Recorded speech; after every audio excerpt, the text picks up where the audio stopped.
La parole est à Bérengère Abba. Merci Madame la Présidente, Monsieur le Commissaire général.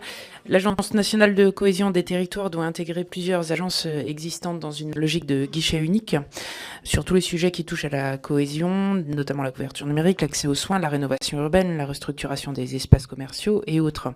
Elle doit permettre à l'État d'agir en partenariat avec les territoires et offrir de l'ingénierie, tant sur les projets qu'en termes de financement. Dans cette logique de décentralisation de projets, Monsieur Morvan, que préconisez-vous pour que soit exercé le nouveau droit à l'adaptation des normes souhaitées par le gouvernement dans les domaines d'intervention de la future agence? Et puis, même si vous avez déjà répondu en partie à ces questions, mais pour rassurer les interrogations des élus locaux, dans quelle mesure les communautés de communes et communes rurales pourront-elles avoir accès aux services de cette agence et dans quel contexte, notamment, est-ce qu'ils seront délivrés gratuitement?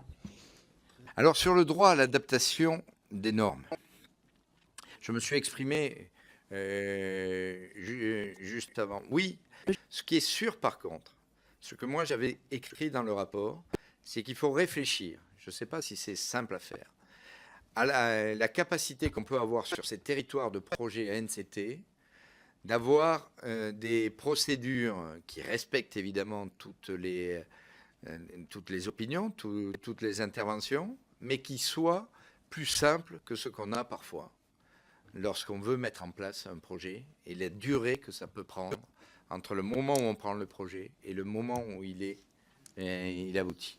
Et ça, c'est une discussion qu'on peut avoir évidemment avec vous, parce que ça sera certainement législatif si on met en place un tel sujet. Ça n'a pas été évoqué au Sénat. Moi, ça l'avais écrit dans mon rapport. C'est une question que moi je soulève. Je sais pas, c'est pas simple.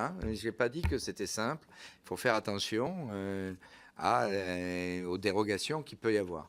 Moi, je pense plus aux dérogations de procédure qu'aux dérogations de normes, sachant que sur les normes, je renvoie au Conseil consultatif d'évaluation des normes ou au Conseil national d'évaluation des normes que j'ai connu par ailleurs. Et je précise effectivement que ça a été dit, et je le redis, que les communautés de communes et les communes rurales sont des, comment on pourrait dire, des territoires d'intervention prioritaires de l'agence. Prioritaires. Pas exclusifs, parce qu'il ne faut pas opposer, évidemment, rural et urbain, etc.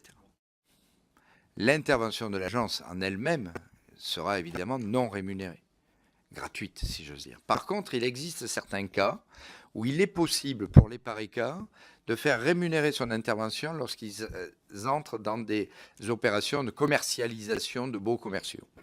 Donc c'est pour ça qu'il y a cette disposition qui est restée, mais la plupart du temps, les pareils cas ne fait pas payer d'ailleurs, ne fait pas rémunérer son intervention en la matière.